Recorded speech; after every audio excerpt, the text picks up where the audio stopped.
मुंबईत तळागाळात फक्त मनसे आणि ठाकरेंच्या शिवसेनेचीच ताकद. युतीच्या दृष्टीने राज ठाकरेंचं सूचक वक्तव्य. तर 2014 पासून 24 पर्यंत सर्वात मोठा पक्ष भाजपच. फडणवीसांचा पलटवार.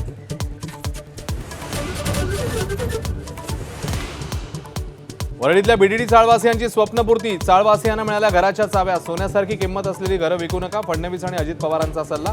तर 12 वर्ष मेंटेनन्स फ्री. एकनाथ शिंदेंची घोषणा. वरळीतल्या चावी वाटप सोहळ्यावरून नाराजी नाट्य. भाषणाची संधी नसल्यानं स्थानिक आमदार आदित्य ठाकरे यांनी फिरवली पाठ.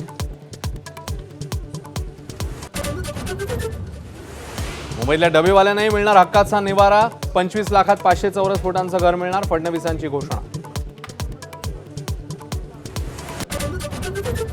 मुंबईमध्ये एकाच दिवशी वेगवेगळ्या विकास कामांचा धडाका. कोस्टल रोड लगत 5.25 किलोमीटरचं विहार क्षेत्राचं मुख्यमंत्र्यांच्या हस्ते लोकार्पण.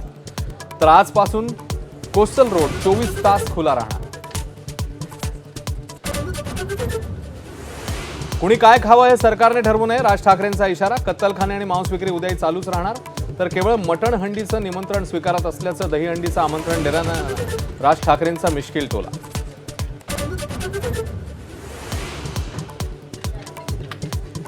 पंधरा ऑगस्टला माझ्या घरी चिकन पार्टीचं आयोजन. मुख्यमंत्र्यांनी सहभागी व्हावं. मांस विक्रीच्या निर्णयाविरोधात जलील यांनी पोस्ट करत फडणवीस यांना डिवचले.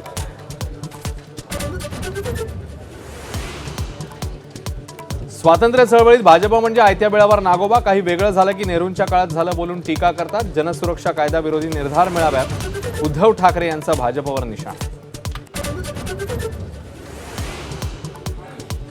चंद्रपूरमध्ये एकाच घरात 119 विविध जाती धर्माच्या मतदारांची नोंदणी करून मतचोरीचा काँग्रेसचा आरोप. माझाचा रियालिटी चेक. पत्ते चुकीचे असले तरी प्रत्यक्षात मतदार अस्तित्वात असल्याचं उघड. सोमनाथ सूर्यवंशी मृत्यूप्रकरणी एसआयटी स्थापन करा. कोर्टाचे निर्देश. सूर्यवंशींच्या मृत्यूप्रकरणी अज्ञाताविरोधात गुन्हा दाखल. नाशिकमध्ये आदिवासी समाजाचं बिऱ्हाड आंदोलन. प्रतिकात्मक तिरडी घेऊन आदिवासी विकास भवनाच्या कार्यालयावर धडक.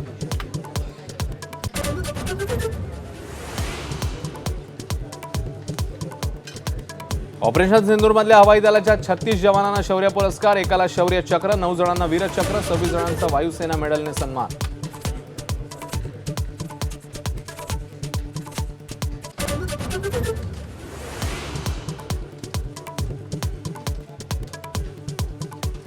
किश्तवाडमध्ये जम्मू काश्मीरच्या चुशोती भागात ढगफुटी. 38 जणांचा मृत्यू. मदत आणि बचाव कार्य सुरू.